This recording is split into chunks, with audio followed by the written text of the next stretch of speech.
Good afternoon, everyone. Thank you for joining for today's webinar for Bar Cybersecurity Risk. Stay compliant with Barristers Rules and avoid potential regulatory prosecution. My name is Alex Halim. I am the CISO and Principal of CyberSafe Business. And I'm Richard Douglas, I think I know all of you because you're all barristers. 110 of you, actually. Yes. Yeah. Oh, sorry. Let me just bring back, so because Richard had the clicker. All right. So before we start, let's do some housekeeping. This presentation is supposed to be interactive. You're welcome to ask or put in your question at any one time by using the question and answer functions of Microsoft Teams. You will see it on your Microsoft Teams. There should be a Q&A icon, and you can submit your questionnaire there. So Richard is going to start with the presentation to talk about the Barristers Rules. Let me just bear with me, get the mouse in the correct location. And yeah, Richard, thank you. Thank you for being a co-host. Thank you. Exciting. Yes. It's been very interesting. I'm very interested in this area, Alex, and I think it's important I share with you why that is so. But before I do that, because we've only got an hour, I wanted to make sure that you didn't have to just listen to us as talking heads.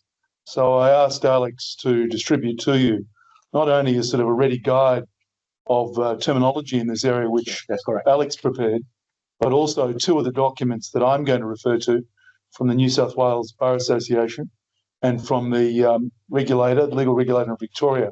Both of those are of fairly recent origin in the last couple of months. The one from the big regulator, I think Alex, is last month. That's and correct. It's really cutting edge, and I'll come to that in a moment. I said I'd tell you the reason I became interested in this.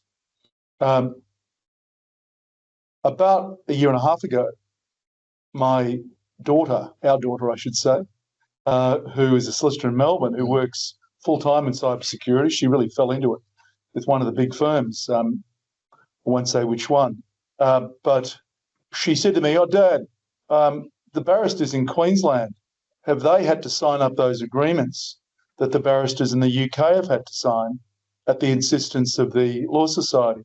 I said, "I don't know what you're talking about." And apparently what has occurred in the UK is there's a form of agreement that has been agreed between the Bar Association of England and Wales and the Law Society in the UK, whereby a barrister, before he is able to receive a brief from a firm of solicitors, must complete a questionnaire saying, "I have complied with all of these," I don't know how many, 20 or 30 things.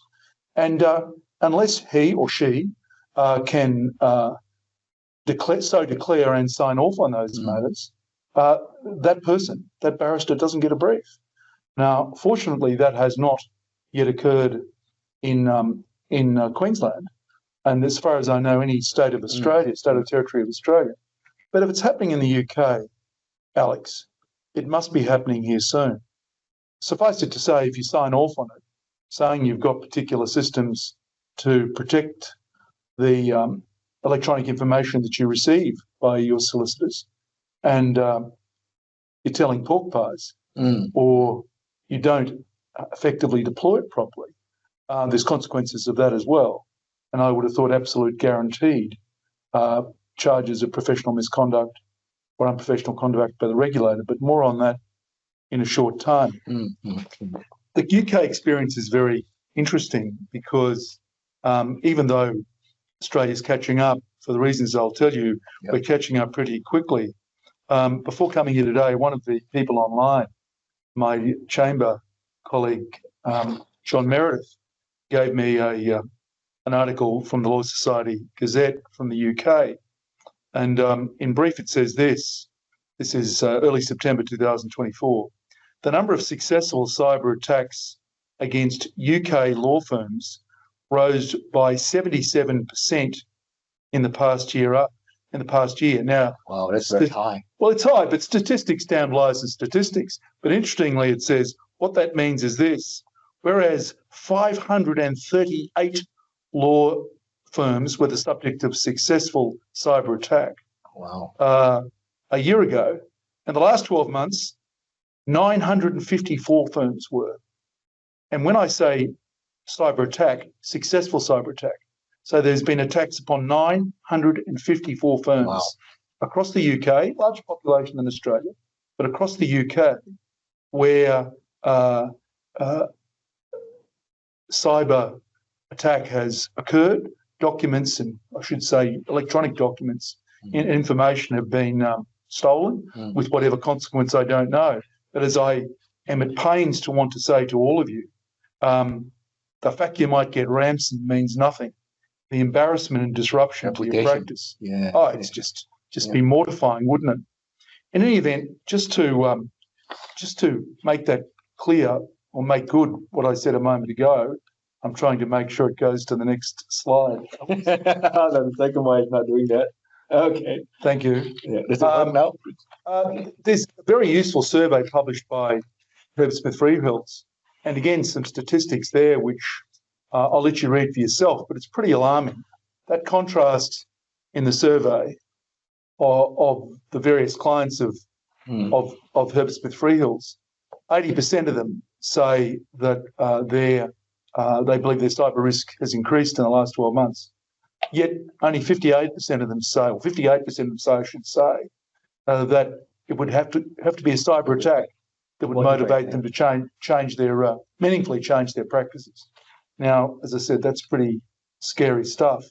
And just in case you think that the regulators, and there are a number of them, as I'll come to, who are looking over our shoulder and the shoulder of everyone else in commerce, those who read the books and the cases will see that there are prosecutions on foot at the moment, mainly at the behest of the Australian Information Commissioner, who basically is the supervising agent under the Privacy Act and other cognate legislation. And it's not just in respect of high-level infrastructure.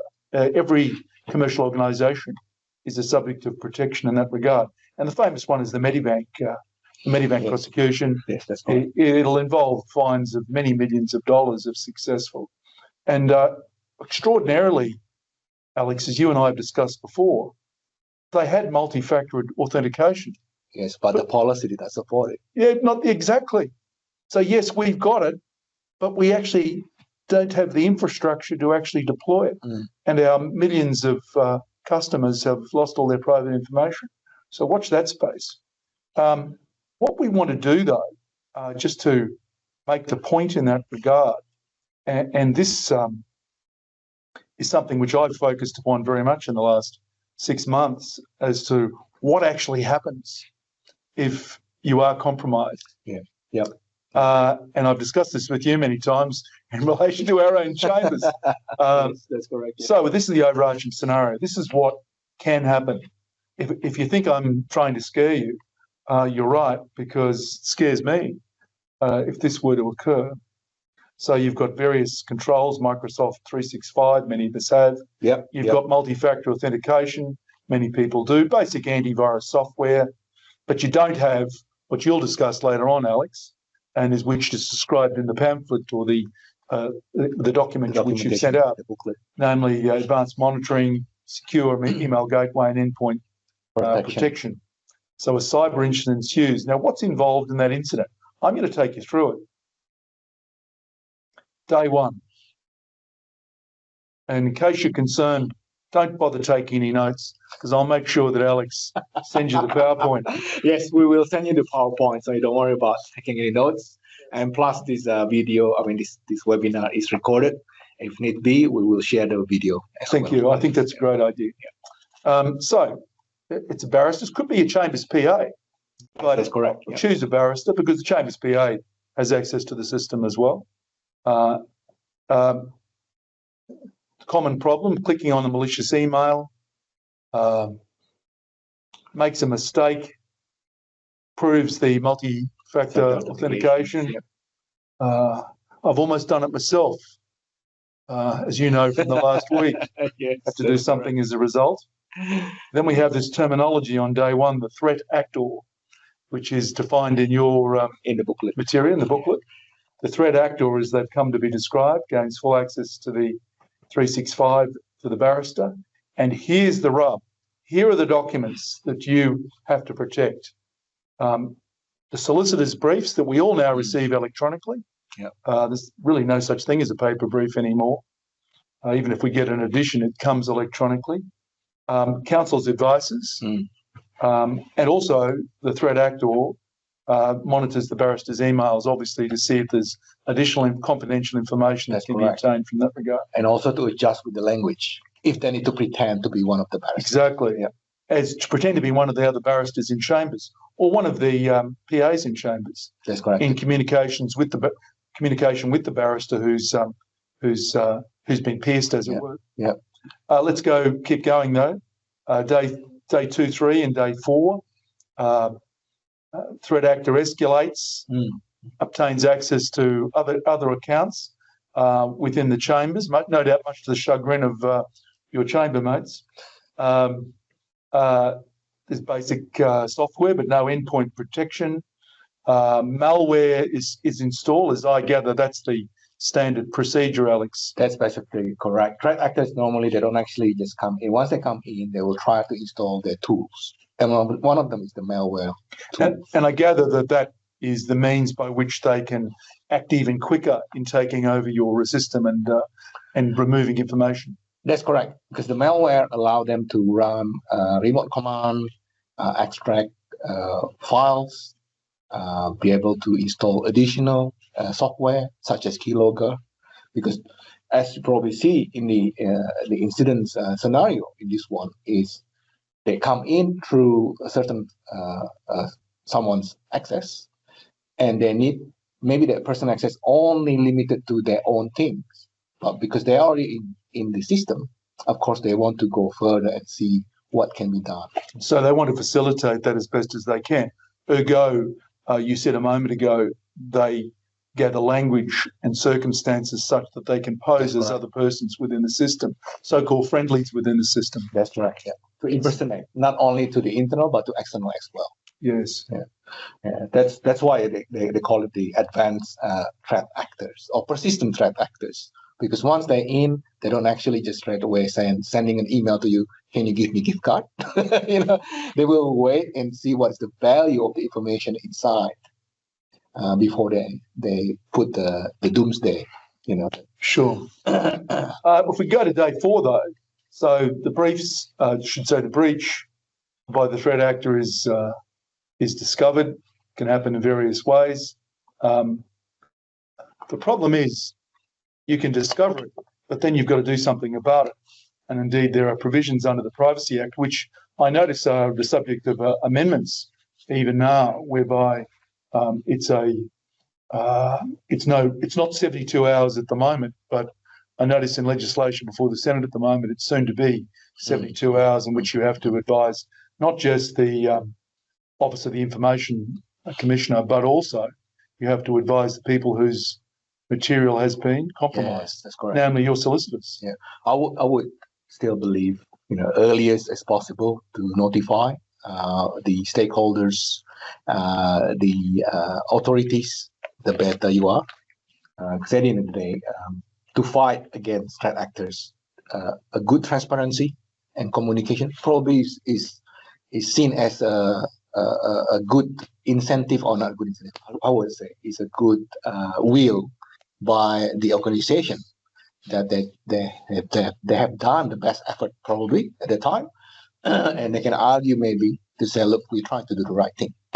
It may not stop the regulators, and there's a few of them involved here, the Office of the Information Commissioner, Legal Services Commissioner, and also ASIC, as well as the number of prosecutions.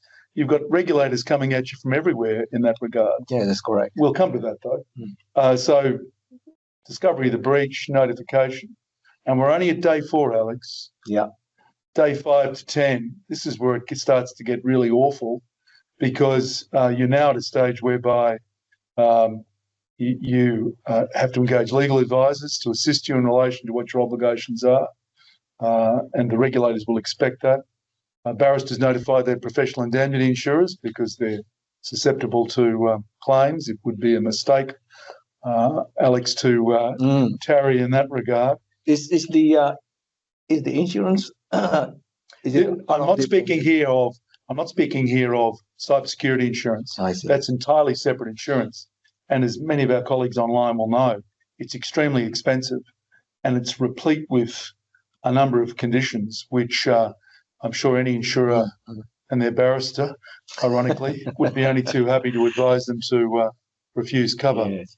Now, you mentioned about insurance. Is the PI insurance? Are you talking about PI insurance? I'm talking about PI insurance because one of the prospects that might emerge out of this is that it's not only the case, even though this is the primary function of what we're speaking about today, it's not only the regulators that we have to be concerned about being prosecuted by, and all the embarrassment associated with solicitors and clients' information being disgorged by the threat actors, but also you can be sued by those people for professional negligence on account of not properly protecting their information.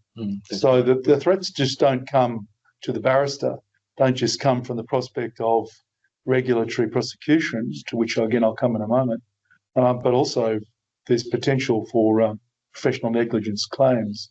So when I speak about insurers there, I'm speaking about the professional indemnity insurer in that second dot point. Let me keep going now, Alex. Yep. So access to OneDrive and SharePoint is suspended to prevent further data loss. I suppose that can happen, but you might have lost quite a bit by that stage anyway. Yeah, that's correct. Yep. Chamber's been to experience operational disruptions. Well, that's understandable. The whole thing's disrupted in terms of your practice, that particular stage. Then, as perhaps might be obvious to you, days 5 to 15, you've got ongoing reputational damage. Everyone around town is speaking about ABC or XYZ Chambers, and the individual barristers there as having been as we barristers are both so cynically to laugh. Yes, They got them, serves them right for being so successful in the past, perhaps. Solicitors obviously have to take actions. Of course, we're not just speaking about the information here of the solicitors and their clients, but in matters in which litigation is engaged, because of compulsory disclosure, you've often got information disgorged, which information is in truth that of other persons, namely the opposite sides of litigation. So the embarrassment goes beyond one's own clients and solicitors. Obviously, the media want to lap it up. You'll be in the business pages straight away. I don't read the Courier Mail anymore, but perhaps the online business services want to lap it up. Yeah, I think media will be basically, again, we will try to exploit the news because then again, it's an interesting news. Everyone would like to see. Yeah, it's sad that we revel in other people's misfortune, but so be it. That's what's going to happen. And again, it only gets worse in days 15 to 20. You've got the OIAC, the Privacy Act regulator, federal regulator, reserving its rights against you. And we know they want to prosecute. We can see that. And I'll come to a number of instances in that regard, further instances in that regard in a moment.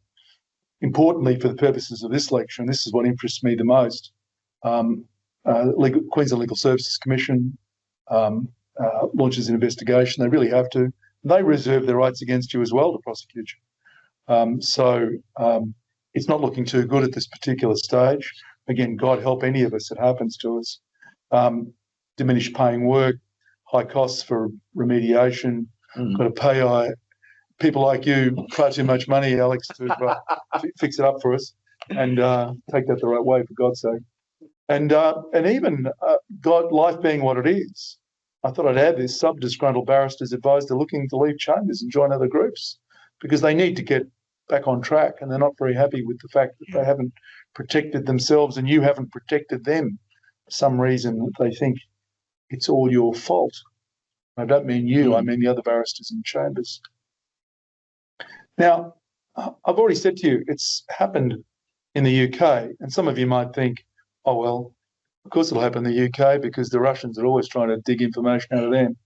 But Yes, look, fortunately, as you keep telling me, it's happening regularly in Australia, and we're as much a target as any yes, Western country, really. that's correct. Yeah, if anyone had a chance to look at the posting that from CSB in LinkedIn, we pull out a report from the ISC. Queensland is one of the highest states. But say that to me again. It's Queensland is one of the highest. So you're not talking about lawyers at the moment. We're talking about businesses. Businesses. Yeah. In Australia, what per capita? Yeah, per capita. Queensland is the highest states that. What for cybersecurity incidents? Yeah. God, I didn't know that actually. I didn't appreciate that until you've just mentioned it. Mm. Any event, as I say on the screen at the moment, playing catch-up football isn't going to help you with the regulators. And I'll come again to what some of the regulatory prosecutions that are occurring. And now the title, of course, is all about compliance with the rules. You might say to yourself, well, is there a rule that says I must maintain cybersecurity? Well, I can tell you there isn't a specific rule, but to make it clear, and I'm sure most of you know this, you don't have to find a particular rule, although I think some of the rules there will cover it, and one I'll come to in a moment in particular, because as Rule 10 of the Barristers' Conduct Rules make plain, the rules are not a complete detailed code. You can still be prosecuted for inappropriate conduct under the legal services legislation in respect of conduct which isn't reasonable conduct for a barrister. But having said that, it's important to know what the rules do say. The general rule is Rule 12, not do anything that likely diminish public confidence in the profession. I don't know. Perhaps it's very general, isn't it? It's very general, but why shouldn't maintaining, if I can say rhetorically, why shouldn't the maintenance of proper cybersecurity for your client's information be something which, if you don't do it, is likely to, one would say, would be likely to diminish public confidence in the legal profession? So it's not that far away from it. But in any event, it doesn't matter.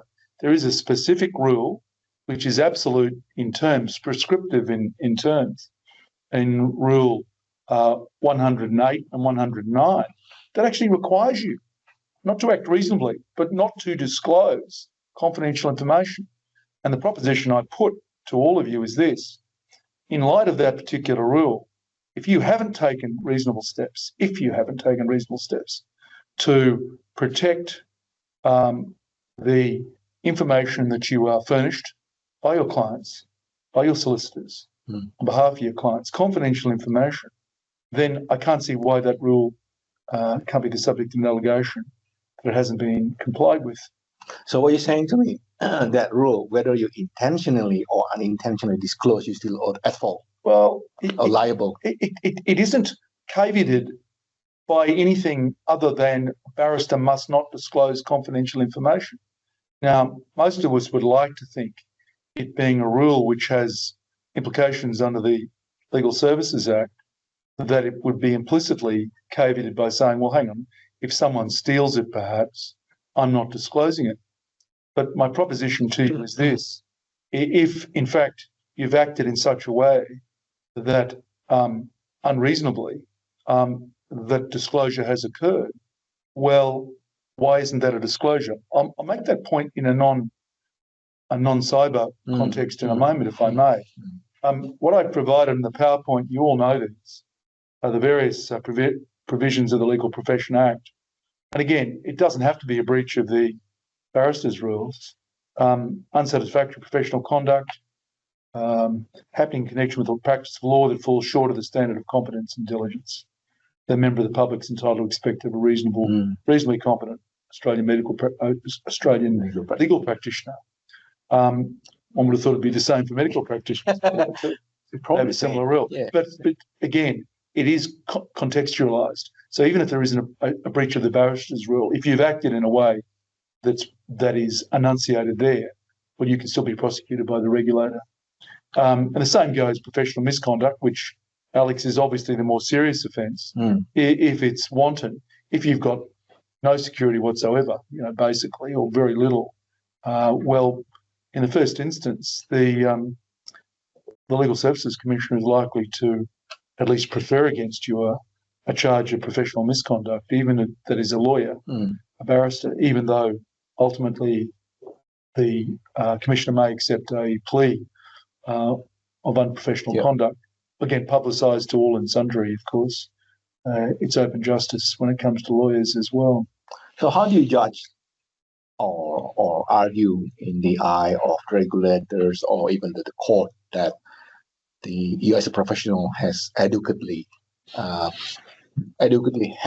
a protection or a system or the way to do it, and I'll come to this in terms of what some of the regulators are saying, you must be able, quite apart from trying to prevent it occurring in the first place, if it's going to happen, and it can happen to any of us, even with the best will in the world, if it's going to happen, you will need to demonstrate to one or all of the regulators that you have a proper system in place, that you do have someone who's looked at the system, that you do have a booklet of information which is given to all the barristers, all the staff, that you do regularly check up on these things, that you maintain the system. That will all need to be demonstrated. And suffice to say, Alex, if you can do that, but you still find that the threat actors have got through somehow, as they still can potentially. Yes, correct, yes. We're talking about diminishing the risk of it, not obviating it entirely. Not eliminating. Then I would have thought most regulators, as a matter of good sense, are going to say, well, hang on, how am I going to go with this? Did this person do anything more? Don't forget, for instance, in the Medibank case, which I mentioned at the outset, in effect, all Medibank, unbelievable, isn't it? All Medibank had was prima facie multi-factor authentication, but that wasn't deployed. But I would have thought if that's all they had, they still might have been prosecuted for such a large organisation with the financial muscle they have and holding so much confidential information, in that instance, medical information. I mean, why would multi-factor authentication be enough to that's correct, yeah. To demonstrate in modern circumstances that it's reasonable? So what you're saying to me is basically the formula of saying that you have adequately response to the potential threats to your practice is depending on the value of the information held. It depends on a multitude of matters. I mean, obviously the value of the information held is important, and I'll come to this in a moment, but that's why it's important to minimise that information as much as possible that you are holding. Briefs is a good example. You know, get rid of the briefs and tell your solicitors to rebrief you. Advice is much harder, email's much harder. But it turns upon, it really does turn upon what multiple steps, not a step, multiple steps you've taken in order to, if not obviate, then certainly diminish or minimise the risk. That's what you'd have to demonstrate if it gets to the sad point of you being pierced by one of these threat actors, to demonstrate to the regulator to avoid further embarrassment and prosecution that you have done as much as reasonably possible to so mitigate. Let me keep going though, because in fact your point is well made, even outside. The point is well made even outside cybersecurity, because what about just simple examples that've got nothing to do with it, really? I mean, go to the second one first. If I go to the pub on a Friday night, which I used to, Alex, all the time, but I don't anymore because I'm living a clean life. You've got a brief, you know, or you've got your laptop, but you've got a brief, and you leave it there, or you leave it in a cab or something like that, and that's confidential information. I mean, what excuse have you got? Why did you do that?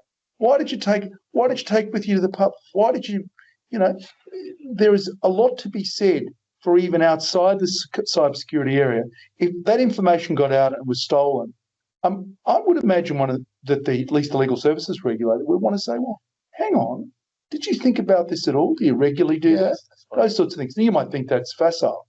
One that does relate to computers, but not directly to cybersecurity as such. As you know, and you're one to talk about me about this all the time, or you have many times, and I must confess, touch wood, I don't always do it. But you would say to me, once you leave at the end of the day, Lock the computer. put it on sleep. Yeah. Because even if you don't turn it off, if you put it on sleep, the only way someone's going to get into it is if they have my Your access. my password. Your password. That's correct. So I know barristers are often, it's often the case with the modern advent of mediations. People say, "I'll go and use."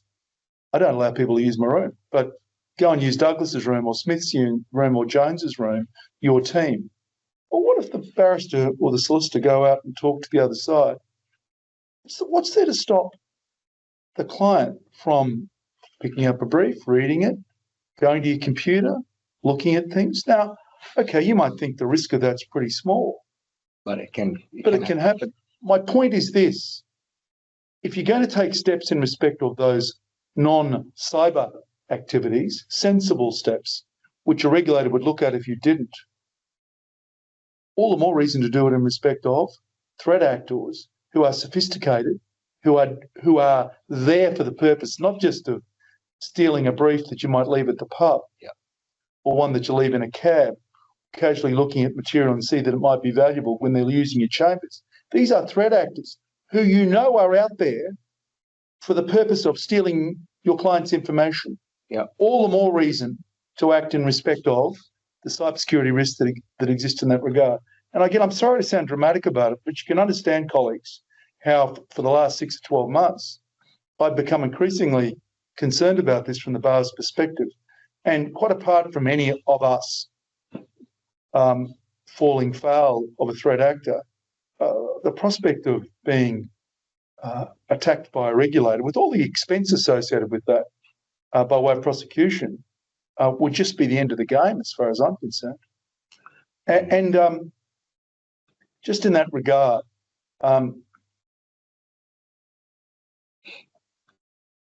yes, 2 of the documents that were sent out, and these are documents which I sourced, a very helpful document from the New South Wales Bar Association about cybersecurity guidance. That's correct. It is really worth all of you reading that.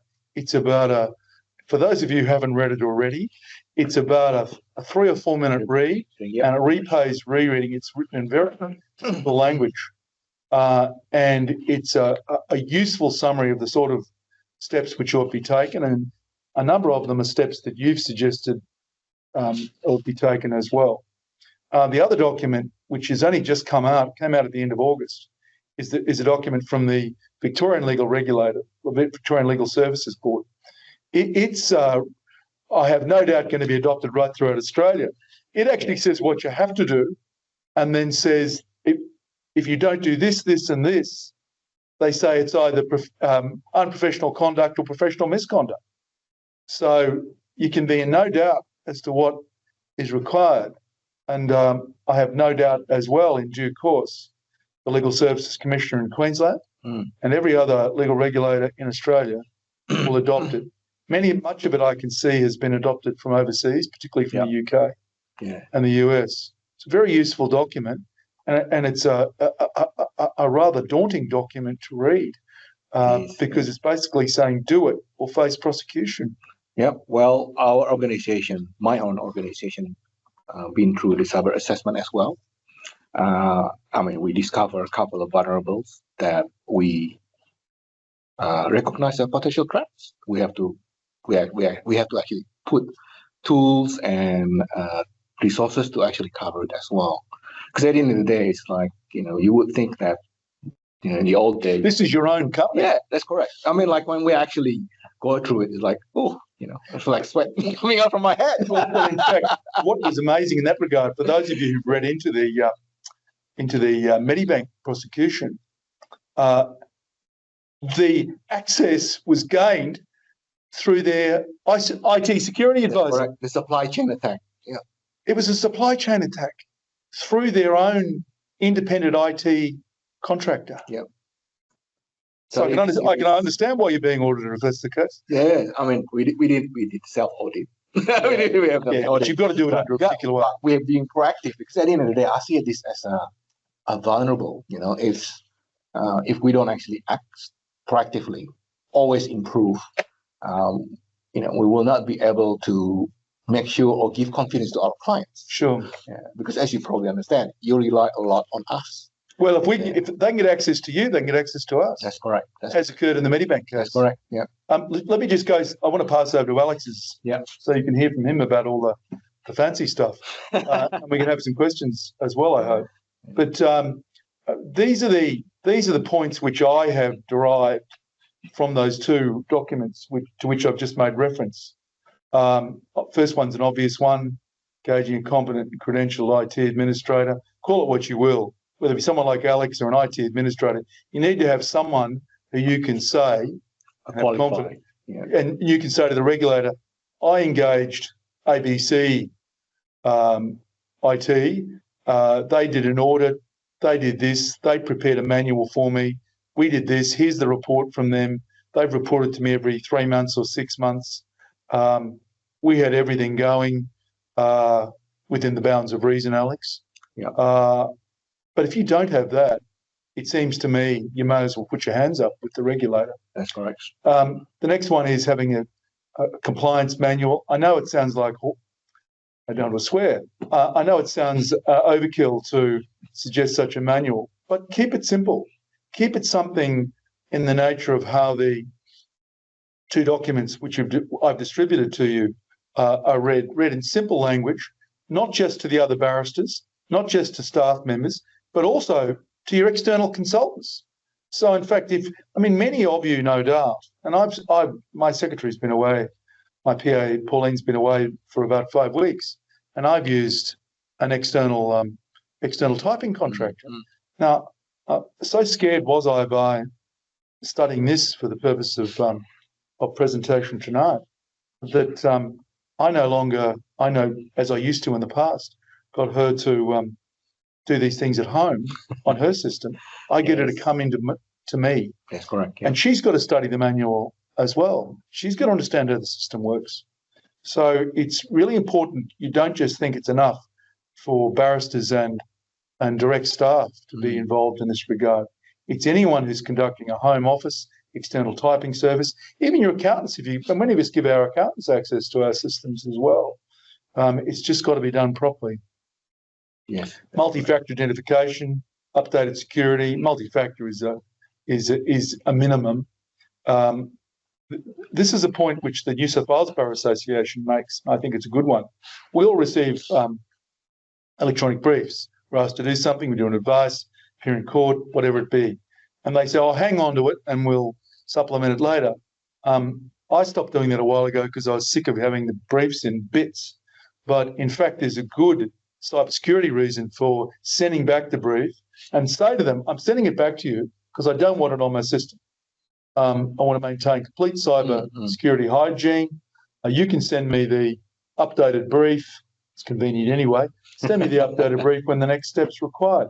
That way, at least, you don't have, all you have on your system by way of sensitive material from the clients is the current briefs that you're working on. It's a very simple step, and it's the one that's recommended by New South Wales Bar Association. I commend it to you.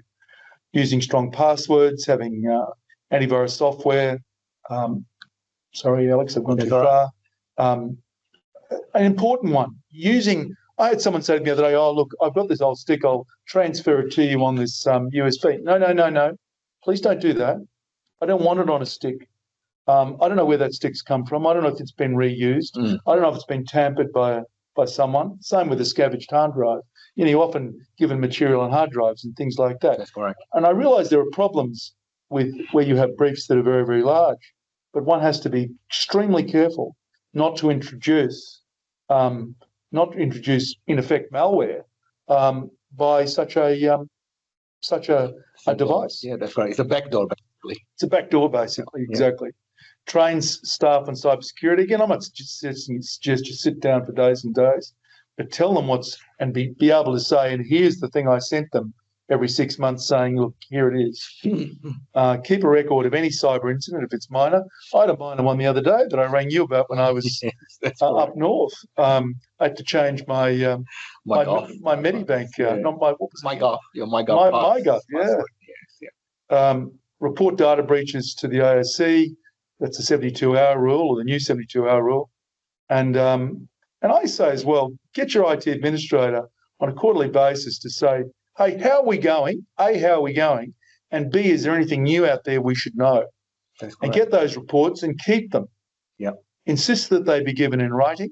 And again, because if the regulator comes knocking, you can have all those documents in one place on behalf of all members of Chambers. I'm not suggesting every member of Chambers do it, but have as a central repository in that regard. Yeah, it's very useful because at the end of the day, every quarter, if we, for example, for our members or clients, we give them quarterly because we want to make sure the protection or detection is still adequate. Cybersecurity always evolve. New threats always come in every day. Sure. So we just need to make sure that the protection is still valid. And by giving a meaningful report back to the clients, it does help the client to understand that, okay, this is where we at, and plus give a confidence as well. And Alex, I mean, we've had this, you and I have had this experience before. You've suggested, well, look, hang on, there's been, there's this and that now available in the marketplace. And we say, well, that's interesting. That sounds a good step. How much does it cost? Well, it costs this much. So you need to understand that on an ongoing basis. And sometimes you say to yourself, look, you know what? I mean, we discussed about Barracuda years ago. That's correct. Okay, I'm glad you've told us that. But you know what? That's a lot of money for us to pay. I think we'll just put that on the back burner. And there's nothing wrong with that. But I think it's terribly important for Barristers Chambers to actually know and be told and be seen to be told what else is out there, even if they choose not to adopt it. Yep. And I do like Barracuda. Because at the end of the day, it's like there's so many solutions out there. The most important thing is understanding what you have first. That's why it's part of the phase or stage is assessment, understanding what you have, and then from there you can actually start understanding, the potential threats because you have identified your critical business asset. For example, the brief and advices. Actually, I've got to pass over to you permanently. Okay, thank you. So just one other thing I want to say. I said I'd come back to this, and just in case you think that the Office of the Australian Information Commissioner or ASIC are really none too interested in pursuing people like us, well, you're wrong. Directors now. That's what I did. Epsworths are being prosecuted. Singtel, you read about it in the business pages all the time. Latitude, and they say those investigations, there's actually penalty proceedings on foot. I read about the Australian Clinical Labs one just the other day, and there are major fines. Sure, they're not going to try to fine a set of barristers' chambers by millions of dollars, but they're going to prosecute you nonetheless, or they can prosecute you. With ASIC, you say, what's ASIC got to do with its company?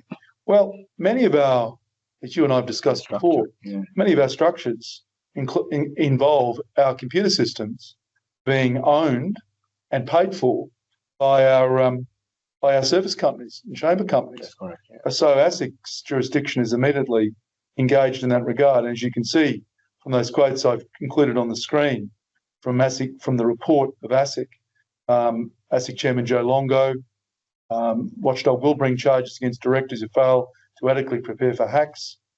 And ASIC Commissioner Simon Constant confirmed the process is underway. So they're out there and they're looking at us. Sure.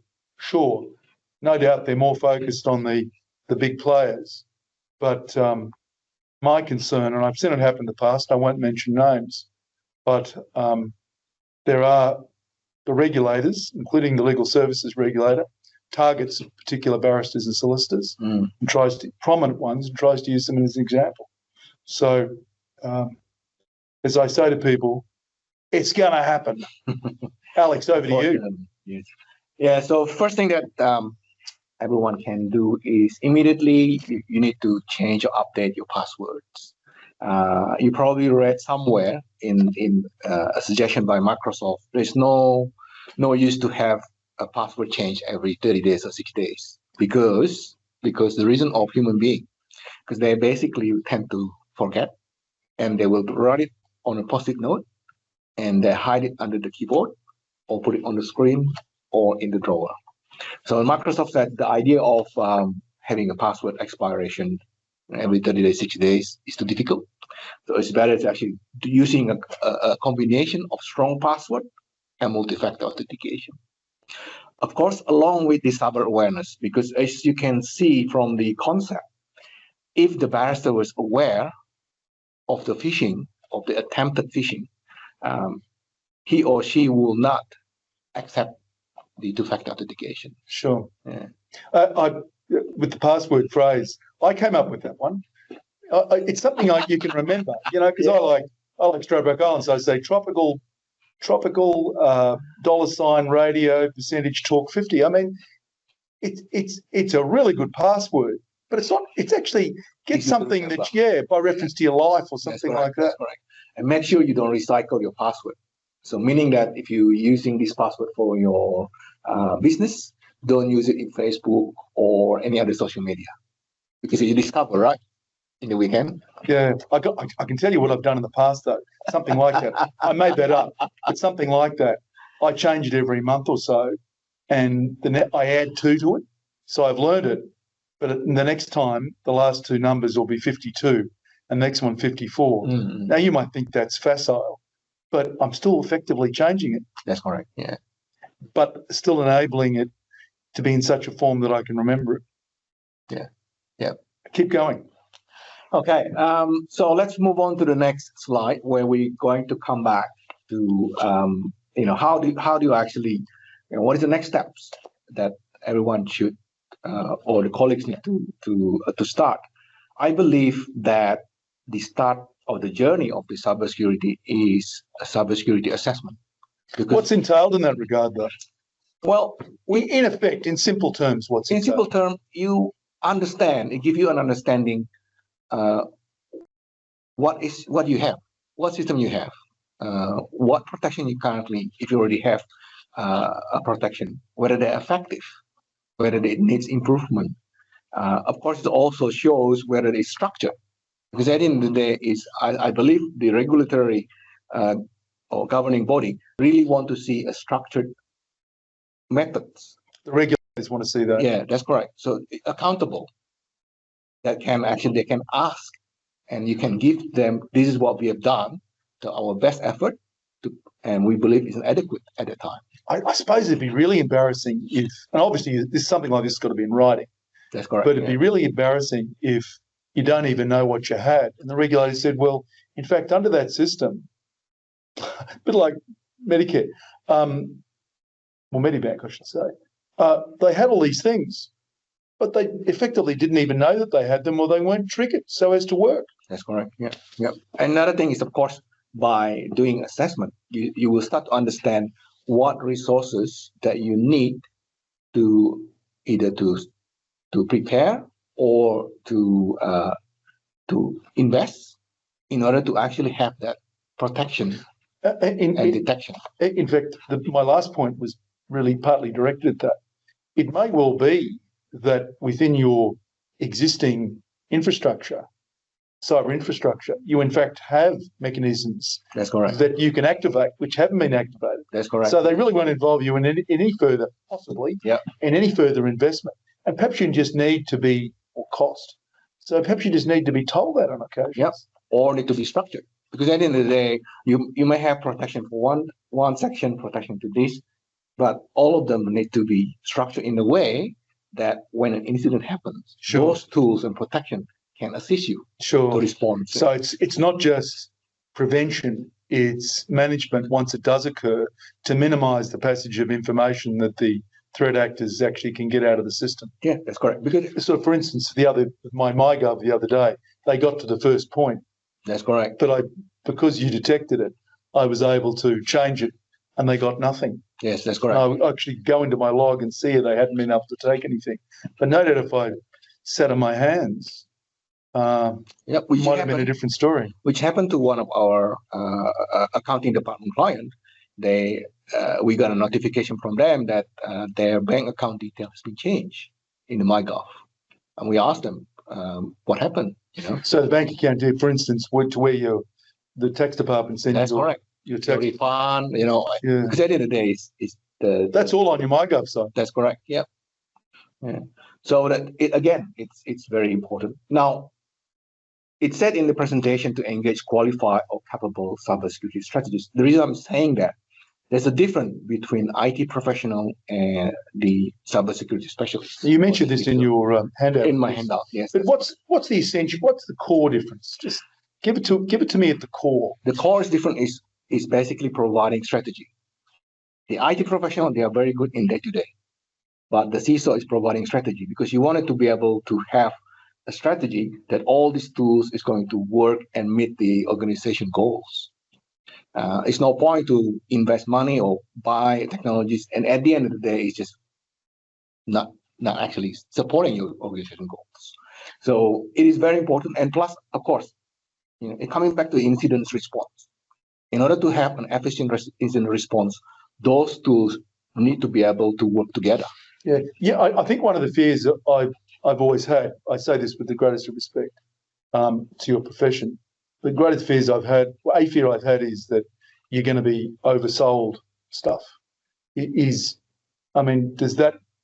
that something which can still occur with a cybersecurity strategist as CISO? I would say any professionals have that weakness. Any professional have that weakness. That's not only cybersecurity strategists, but I think barristers as well. Yeah, I guess so. Any profession, even mechanics, even simple food, hospitality, they always try to upsell, right? But at the end of the day, I think a good sign of the cybersecurity assessment, it should be in a language that you can understand. Sure. Not just a technical, but it's actually an outcome. Outcome driven. That's correct. And it match and align with the organization goals. For example, the goals of best practice is to provide advice or opinion efficiently in a secure manner, or in private and confidential. Of course, that you want to look at that tools, whether make a judgment based on the recommendation, whether those tools is suitable. Again, it's coming back to asking questions. So that's the difference. By the way, I just want to say to your assistant, can you make sure I can see those questions? I can't see it at the moment. So let me just, I don't know why Teams is doing this. There you go. Yeah. There you go. Yeah. Neil McGregor's saying you didn't receive the material prior to the seminar. We'll resend it to you now. Yep, no worries. Yep. So where was I? You were talking about aligning Chambers procedure with the cybersecurity culture. Yes. So basically, that's the main reason of developing.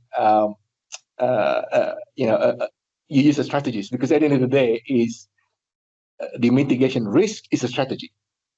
Not every business will have reached certain, or organization reach certain maturity, which I will share later on. The maturity level that I use as part of our assessment. We better keep going. Yes, we have only. Can you click on the next one? I can get to work. With me? Okay. Right now, Richard? Yeah, you're right now. Yeah. So let's talk about the protection measure that would prevent the incident happening in the concept. Okay. This is the core of it, really. This is, by the way, the reason that I'm putting this is a strategy. It doesn't actually talk about a product, because there will be many products that will fulfill these strategies.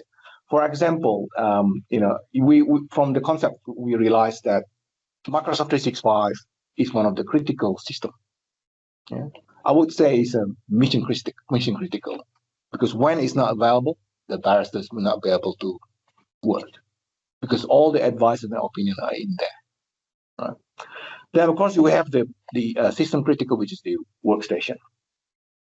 So hence that the protection measure that allow also detection should cover the Microsoft 365 environment, because it does consist your data, your correspondence, and also maybe sometimes is used for other access as well when it's integrated with other applications. Sure. So hence that, having a two-factor authentication is fantastic. It's a good start. That's the multi-factor authentication. Multi-factor, because it prevents the other person or the threat actors, if they already your password has been exploited, they can't get in. In other words, that's the thing we get on the phone. Say, put in this particular code. That's correct. Or in analogy of a house, you put your deadlock in addition to your other lock. It's a second authenticator. Yeah, two-factor. Yeah, that's a good analogy, really. It's a bit like saying, well, I've got a house and I've got a lock on the front door and the back door, but you can do more than that. You should do more than that. That's correct. Yeah. You can have a security system such that the alarm goes off. You can have a camera if you want to, front and back door, or you can have even something as simple as detection lights. That's correct. And if you have all those, well, the threat actors there, being your potential burglars, might say, hang on, there's too much going on here. One thing to get through the lock on the front door, but it's everything else that the neighbours are being alerted. The alarm might go off. I might be on camera. I might be pictured. Too hard. I'm going to go somewhere else. Yes, it's not a bad analogy. Yes, I mean, coming back to the analogy, threat actors act on financial. Some of them act on financial. Some of them act on political gains. So if they act on financial gain, of course, they will value how hard is it to penetrate. The harder it is, of course, they will say, it's not worth my time. I'm going to move on to the next target. And I suppose even if they get in the first level, but there's a detection. That's correct. They're going to say, hang on, this is going to get hard for me now. I'll go and expend my money elsewhere. Because part of your proposal is an early detection system. Please go on. Yeah. Now, of course, there's a possibility in this concept, right? The threat actors manage to pass the multi-factor authentication. Then, of course, you wanted to be able to alert the appropriate resources or appropriate department that there is an intruder. How do you do that, though? How is that done? Basically, putting additional tools that monitor the actual Microsoft 365. And so they monitor it, saying, hang on, we've got a problem here. I know I get these automatic sort of alerts saying, hang on, I'm not going to allow this email to be sent to you. There's a potential problem here or something like that. Is that the sort of thing you're talking about? It is similar to that. So basically, the monitoring tools itself, it has some parameters. It may have machine learning capability. It may have some AI, or it has some function with rules. For example, as part of the monitoring policy is conditional access, meaning that if for some reason the information has been accessed by a country then outside Australia, then of course the first thing that the tool will do is one, block the access, and then second thing is send an alert to the cybersecurity analyst. And the cybersecurity analyst then says, hang on, you got a problem. So you immediately get an alert. So I must say on rare occasions, I have got an alert. Yeah. Although, thank God, it's been protective. Mitigated earlier. Yeah. Because and the idea of having this system is record. Because you have to show, right? You have done the best effort. And I see your point. You say, look, this happened then, it's all recorded, say, for me, in your system. And say, look, we've had that and it's worked, and Richard's been able, or Bill's been able to see that it's worked, and it has, in fact, occluded the problem on that occasion. So, okay, someone's got through 6 months later, you want to prosecute me, but look at my system. I had a working system. Yes, correct. Not only it wasn't just deployed, it was actively operating, and I could see that it was operating. Again, that's the defensive mechanism. That's true, because at the end of the day, it's not only that, but it's as you said, it's a record to show that you have done adequately at the time, best effort. Then, of course, you have to protect your endpoint, because in the concept, the endpoint become the next target of the threat actors. If the endpoint being where all the data is. The endpoint is, I would say, a device that you use to access the information. There may be some data in there, but if the barristers or the chambers utilize cloud, the main document or the main files may not be there, but the device itself has been trusted to access the cloud. I put a proposition to you that say advices that I've got on my system going back years, that could somehow be separated within, albeit in the cloud, could be somehow separated out so there'd be a further firewall to threat actors getting into that. Am I just dreaming about things like that? No, it can be done. Basically, there's two ways to do it. You can utilize the public cloud such as Microsoft 365 for the active drive and files. And then you have a secondary cloud storage, which is private, where you actually contain all the archive. And it's not published. Because if you realize, a lot of people targeted Microsoft 365 because it's public. And they're aware that people using their own email address as the login to access the asset. Yeah. All right, you better keep getting through these. Yes, and of course, when you have a endpoint detection or protection response EDR solution, it's more than antivirus. If you refer to the booklet, it will give you a definition, a comparison between antivirus and EDR. There's some difference.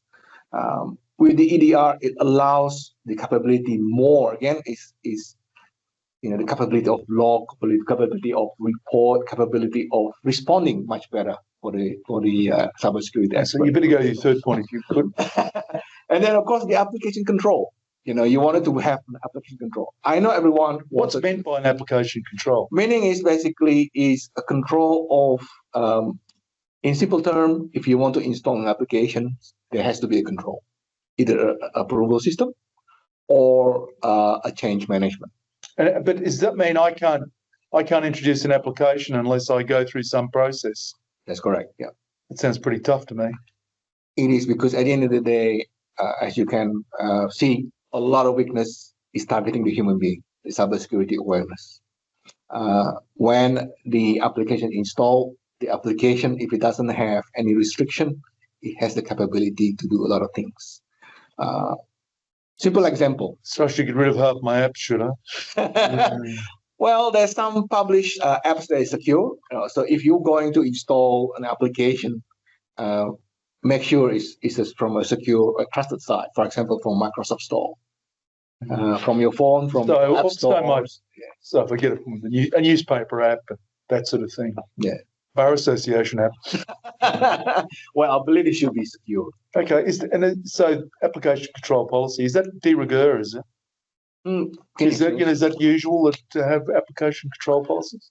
It probably is not usual in the Barristers Chambers. Because at the end of the day, the barristers would like to have the capability or flexibility to install application after hours. Actually, Alex, we're a bit over time, so I don't have any questions.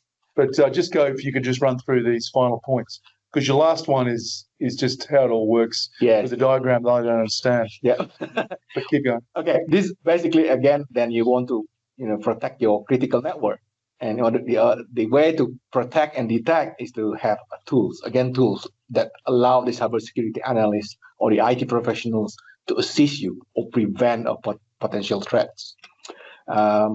Again, another one, that point 5 is remote access. If you are accessing your work or your chambers allows you to connect to your own device remotely, to remote desktop, of course, that one needs to be secured as well. Sure. Well, for instance, I use my laptop at home. And you've set it up such I can access from that location. Yep, that's correct. So I've got to make sure that the use of the laptop at home is similarly secured. That's correct. Yeah. Shut down, everything like that. That's correct. Yep. You have the same measurement of standard of protection and detection. And number 6 is related to cybersecurity awareness. Again, the cybersecurity awareness that I recommend here is the accountable and reportable. What do you mean by that, though? Accountable meaning basically you have a report of how many people actually attended, how many successfully run through the program, and how effective it is. Again, it's coming back to record, and you're probably aware. That sounds like learning or education rather than record. It is. It's very hard to get barristers to learn things. I'm very resistant to it. Unfortunately, you will learn that. You will find out the insurer will ask what is cybersecurity awareness in the organization. Sure. You're talking about the cybersecurity insurance, the very expensive cybersecurity insurance, and have a mitigation risk strategy. That sounds like pious platitude stuff to me. But before that, incident response plan, we forget about this, but in truth, if we're going to be, as some of us will be, as has happened in the UK, even the Bar Association ever was subject of successful cyber attacks, you probably know, about 2 years ago. You've got to have a written plan, response plan. Yep, that's correct. Because, not just because it's a good idea to avoid attack by the regulator as well as by the threat actor, but also because a proper incident response plan and an action upon that plan, as you've explained to me many times, is the means by which you can minimise the threat actor's theft of information. That's correct. So in other words, if you can minimise what they're taking, well, it ain't so bad. Yeah, that's correct. With the incident response, of course, it covers the time of recovery, the ways to minimize litigation, potential litigations. Again, it's coming back like a simple terms of a fire drill. Sure, it's the same. It's the same. You basically you have that plan already structured. I suppose again to continue your analogy, we've got to finish because of the time, but to continue your analogy about someone getting into my house, notwithstanding my light, my camera, and my alarm system and whatever, they get into my house. I've actually got to have a plan for what I'm going to do when they get into my house. That's correct. Because if they are armed, if they are this or they are that, what am I going to do? Am I going to get out? I can assure you I won't have my own gun or anything like that. What am I going to do? Do I leave the keys at the front door and hopefully they'll take those? Yes. It's part of my own incident response plan in my home if I am going to be the subject of a home invasion or the like. And also insurance. How you going to contact the insurance, the police, the authority. All those sorts of things. Yeah. Alex, that's I don't have any questions there. That's where about 8 minutes over time. Look, thanks for involving me in all this. Richard. It's a pleasure. Yes. I've learned a lot from you, but I must confess, it's something that's really worried me the last 6 to 12 months because and I didn't know that statistic that you mentioned about Queensland businesses being per capita. The highest. The highest number of attacks per capita are in Queensland. Yeah. Scary stuff, isn't it? It is. Yeah. All right. Alex, thanks. All right, thank you, Richard. Thank you. Thanks. And thanks, everyone. I'm sorry we went a bit over time. Neil McGregor, I'll make sure that... Hello, Susan. How are you? Neil McGregor, I'll make sure we send that seminar to you. Susan, have you got a question? Okay, you're just saying hello. If anyone hasn't received, we'll make sure we send you the PowerPoint in the next day or so. Yep. If anyone, after receiving the PowerPoint, hasn't received or believes they haven't received the material which was sent on Monday morning, then please email us in return, and Alex will have that sent to you as well. Yeah, will do. All right, thanks for your time, everybody. Make sure you have a drink when you get home. I'm going to. See you later.